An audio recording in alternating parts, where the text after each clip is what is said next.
This is a stem stitch. So a stem stitch is a tracing stitch, and we're going to start here on the end of the shape and bring a stitch down just like a straight stitch.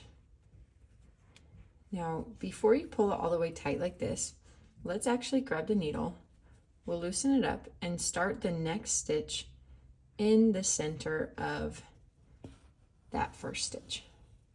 It's not splitting the strands, it's just going next to it.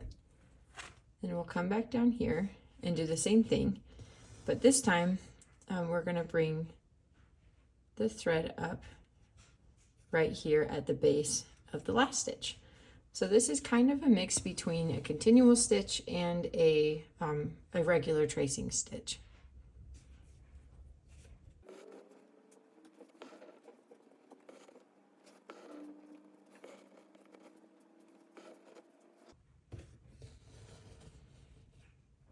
Now at the end of the line, instead of making another one and going past, we're going to bring our needle up in the center like we were doing, and then just bring it back down in the same spot where we ended, or close to the same spot. That way it still has the fun rolled effect without going past the line.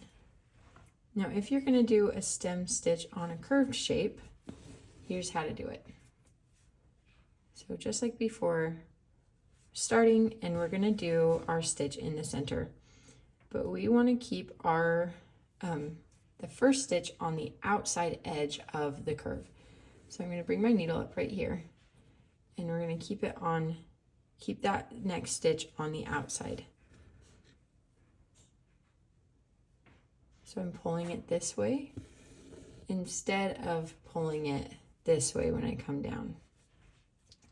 If you pull it this way, you're going to get this weird gapping thing going on here.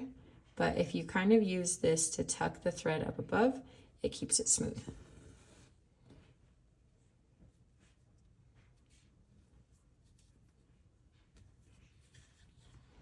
I'm just adjusting this.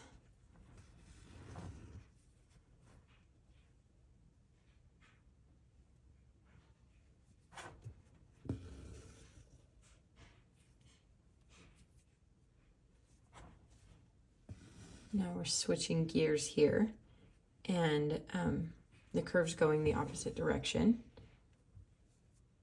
So now we want to keep the loop on this side of the curve.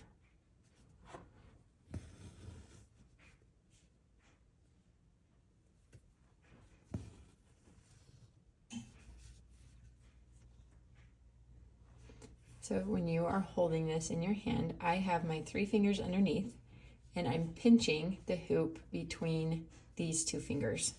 That way I can use my forefinger and my thumb to hold the thread in the right place. And as you're doing a curve, especially a little tiny curve like this, your stitches are going to be smaller, and that's okay. When you come to the straight spots, try to not make the sizes too different, but you can go back to the length you were using before. So a lot of the time your lines are going to be slightly curved, or have little curvy spots but be straight in other spots. So just be flexible on this, and that's how it will look its best.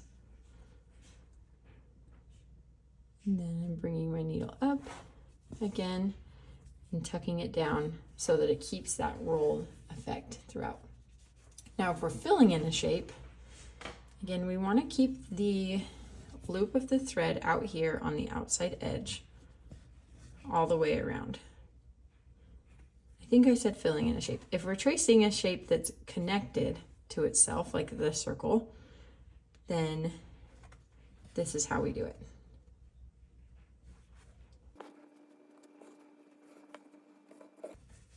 It's the same as before, where we just want to keep the loop of this on the outside edge of the curve.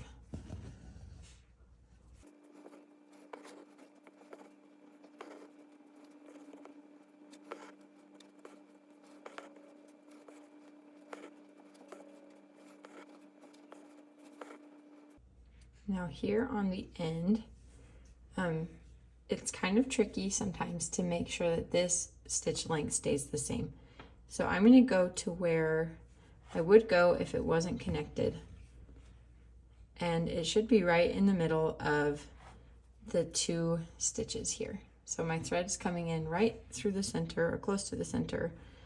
Then I'm going to come up here and I am going to wrap my thread and pretend that I'm starting the next one right there. If it looks flat, like that one looks a little bit flat, what you can do is I'm bringing my needle up right on the outside edge. Then I'm going to wind it underneath this without going through the fabric and just kind of pull it up. Then I'll bring the thread back down on the side so that it pulls it into the right place. And you won't be able to see that correction, but it'll make enough of a difference that it can be worth doing.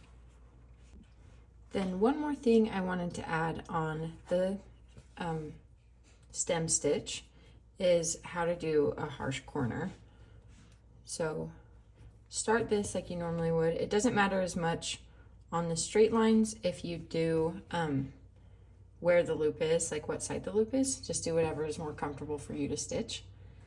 And just like we do at the end of a normal line, I am going to bring my thread down in the same spot where I just ended it.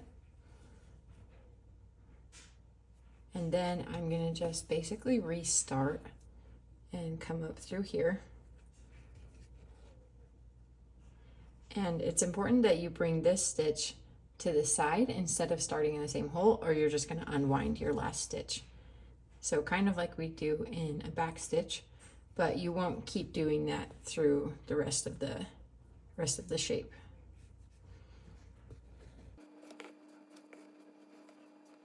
Now that is ready to tie. Whoops. Now, if you don't drop it, that's ready to tie off and be done with that set.